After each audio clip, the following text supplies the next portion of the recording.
ఇక్కడ మా పెద్దమ్మ వాళ్ళైతే కూలికి వచ్చినారు మాకి సవాలకాయలు అయితే బాగున్నాయి ఏదో ఉన్నాయి. రైతులందరూ నమస్తే అన్న, నేను మీ రైతు తమ్ముడిని, మీరు చూస్తున్న ఎన్జిఎన్ ఛానల్ని. మా సవాలకాయ పొలంలో మొదటిసారిగా కాపైతే వచ్చింది. కాపు ఇప్పుడు సవాలకాయ తెంపేది ఏ విధంగా తెంపుతామో చూడండి. మరి ఇక్కడ పొలం విషయానికి వస్తే మొత్తానికి ఇక్కడ ఎకరం ఉందన్న. ఈ ఎకర పొలంలో 10 మంది కూలీలు అయితే వచ్చినారు. ఇక్కడ 5 మంది, ఇక్కడ 5 మంది డివైడ్ అయ్యి పనిచేస్తున్నారు. మళ్ళా ఇక్కడ ఏ విధంగా సవాలకాయలు తెంపుతారు మళ్ళీ దాని గురించి చూద్దాం. రైతులు కొంచెం సపోర్ట్ చేయండి, లైక్ చేసి సబ్స్క్రైబ్ చేసుకోండి, కొంచెం ఈ వీడియో షేర్ చేయండి, రైతులందరికీ ఉపయోగపడుతుంది. మళ్ళీ పదండి ఏ విధంగా సవాలకాయలు తెంపుతారో మళ్ళీ దాని గురించి స్టెప్ బై స్టెప్ తెలుసుకుందాం. ఫస్ట్ ఆఫ్ ఆల్ పంట విషయానికి వస్తే గ్రోతింగ్, పూత, కొమ్మ చాలా బాగుంది. అలాగే పురుగైతే ఎటువంటి పురుగైతే పడలేదన్న. మామూలుగా బూడి తెగులైతే పడుతుంది కానీ పడలేదు. కానీ ఇక్కడ కాయ విషయానికి వస్తే చాలా బాగుంది. ఈ విధంగా అయితే ఫస్ట్ కోత ఈ విధంగా అయితే వచ్చింది మాకు. ఏం చేస్తున్నారమ్మా మీరు? సవాలకాయలు తెంపుతారు. ఏం తీస్తారమ్మా కూలి? 300. అంటే పొద్దున కూలా అమ్మడి పొద్దు కూలే? ఎన్ని గంటల వరకు వచ్చి ఎన్ని గంటల దాకా చేస్తారు పని? 3 గంటల వరకు.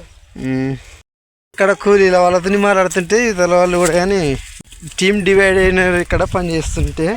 కానీ ఆ టీంని మనం అడిగేటప్పుడు ఈ టీం వాళ్ళు ఎక్కువ క్వశ్చన్లు అడుగుతున్నారు. ఇక్కడ మా పెద్దమ్మ వాళ్ళైతే కూలికి వచ్చినారు మాకి సవాలకాయలు అయితే బాగున్నాయి ఏదో ఉన్నాయి. మా పెద్దమ్మని అడుగుదాం ఇప్పుడు. చెప్పేదమ్మా మీకు ఎంత కూలి ఇస్తారు పెద్దమ్మ? 300. లేదులే నేను ఎంత ఇస్తాను ఎన్ని ఎంత ఇస్తారు పెద్దమ్మ కూలి? 300. మళ్ళా పొద్దున కూలా మన పొద్దు కూలే? పొద్దున కూలే. ఎన్ని గంటల వరకు వచ్చి ఎన్ని గంటల దాకా చేస్తారు? 3 గంటల వరకు ఉండి ఇంటికి పోతారు. పొద్దున ఎన్ని గంటలకు వచ్చారా? 7 గంటలు అంటే 7 గంటలకంటే 7 గంటలకి. మళ్ళీ 7 గంటలకు వచ్చి మధ్యాహ్నం ఎలా పోతారు? 3 గంటలకి. అమ్మడ పొద్దు కూలి అయితే ఎన్ని గంటలకు వస్తారు పెద్దమ్మ? 9 గంటలకు వస్తాయి. 9 గంటలకు వచ్చి 5 గంటలకి. ఇప్పుడు పెద్దమ్మని ఒక మంచి క్వశ్చన్ అడుగుతా. పెద్దమ్మ నువ్వు ఎంతకాలం నుంచి పని చేస్తున్నావు పెద్దమ్మ?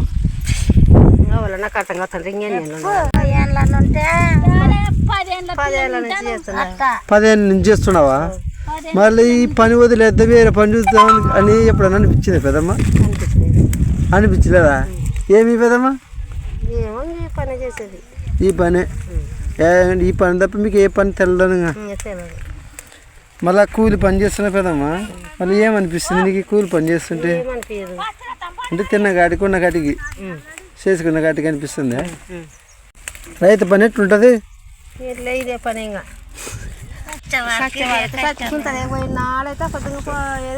అనుకున్నది. ఏం పెద్దమ్మంట వాటి మరేం చేస్తాము? చేసి చేసి చేసి ఇంకా ఒకనాడు 2 నెలలు చేయాల.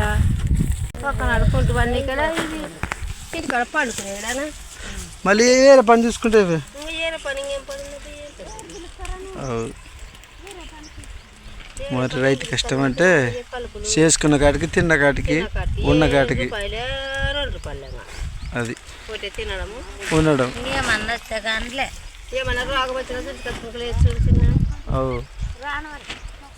మళ్ళా రైతు కష్టం అంటే ఆసమాస కాదన్న. రైతు పడే కష్టానికి మంచిగానే కష్టపడతారు కానీ రైతుకి సరైన గిట్టుబాటు ధరలు ఇవ్వట్లేదు. సరైన గిట్టుబాటు ధరలు రావాలంటే ఈ వీడియోని కొంచెం లైక్ చేసి షేర్ చేయండి అన్న. రైతులందరికీ ఉపయోగపడుతుంది. ఈ వీడియో అందరికి షేర్ చేయండి. రైతుకి సరైన గిట్టుబాటు ధరలు రావాలా. ఇక్కడ రైతు కష్టం చూసుకున్నట్టయితే ఇక్కడ చూడండి అన్న, ఇట్లా తెంపిన వాటిని ఇక్కడ మొత్తం ఒక సంచి భారం లెక్కైతే వేసి మొత్తం ఆడ కుట్టి మార్కెట్లోకి అయితే తరలిస్తారన్న. ఇవి చూడండి ఈ విధంగా అయితే మా పొలంలో కష్టపడుతున్నాం. మాకు అన్నం ఆకలి అవుతుందని వాళ్ళు తెంపేటప్పుడు సంచులు కూడా అని ఎంట తీసుకుంటున్నారు. అన్నం తిని మళ్ళీ వచ్చి తెంపుతా అంటున్నారు. సర్లే తినని, తిన్నాక పని చేసుకున్నా ఎప్పుడైనా కానీ. బాగా సెట్ చేసారే. అబ్బా అన్నం తిన్నకైతే వచ్చామన్నా. అన్నం బాగా కడుపు కాలుతుంది. అందరైతే అన్నం తింటున్నారు. అన్నం తిన్న వెంటనే పొలంలోకి నాన్ స్టాప్గా తిన్న వెంటనే లేచి పనిలోకి పోయినారు.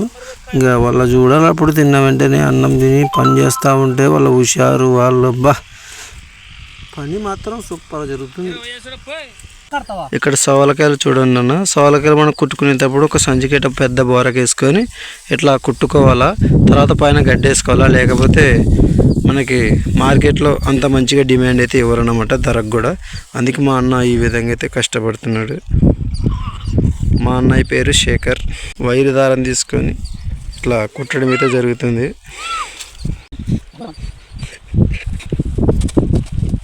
కూరగాయల్లో సోలకాయలు తెప్పేటప్పుడు ఈ విధంగా బోరాలు పెట్టుకోవాలి. ఇప్పుడు సోలకాయ సంచులన్నీ ఇక్కడే అమ్మినాము.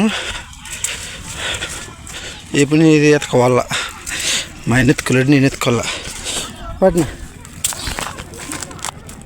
ఇది తీసుకున్న తర్వాత పట్టుకో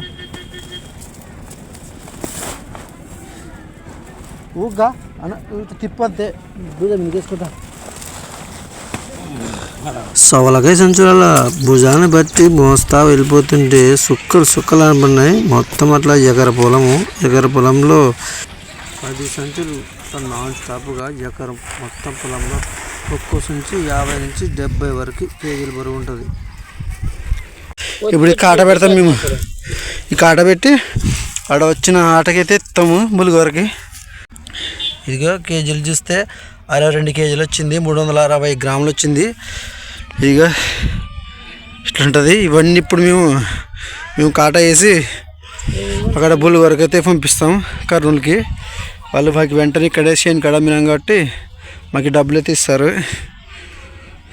ఇప్పటికైతే ఇక్కడ కాట అయిపోయింది. 167, 68, 56, 40 అట్లే 57 ఇట్లా ఈ విధంగా అయితే వచ్చాయి. ఫస్ట్ అక్కడికి వస్తారట నాయనలు ఈడనేస్తారు డబ్బులు అన్న. మరి ఈ వీడియో నచ్చినట్టయితే లైక్ చేసి సబ్స్క్రైబ్ చేయండి అన్న. 10 రైతానికి ఇది ఉపయోగపడుతుంది. ఈ వీడియో కొంచెం షేర్ చేయండి అన్న. మళ్ళీ రేపు వీడియోతో మళ్ళీ వెళ్తామన్నా. బాయ్ అన్న, అందరికి నమస్తే.